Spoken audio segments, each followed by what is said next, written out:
За сайн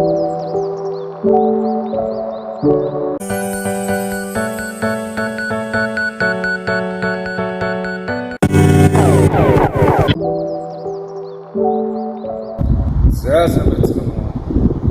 Орон зохиолын хэлбэрээс Америкийн монголчууд тав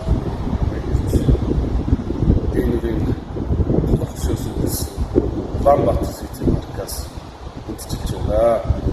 Толгос хөшөөс өнгөрсөн энэ газрыг Америкийн монголчуудын галын Texas маань орон зохиолын хэлбэрээс Америкийн монголчуудын гал голомт гэж боддог.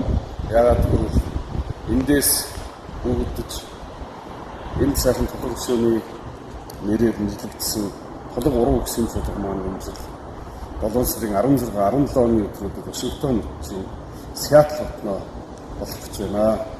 Ингээд амсгийг завгүй ажил амьдралын хүнлэлээс өчигөн ч гэсэн өөрсдөө чөлөөлөд сэтгэлийн гал, найргийн гал бүтсэн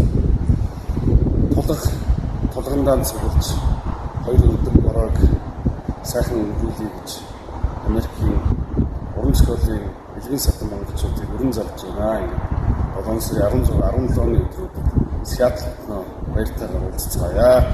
Сайн байцгаана уу? Америкийн монголчуудын эрхэл уран зохиолын баяр толгой уран гэсэн 8 дугаар чуулганд 7 сарын 16, 17 оны өдрөд Сиэтл хотноо уулзна. Сиэтл хотод чуулганда суулцгаахыг уриалж байна.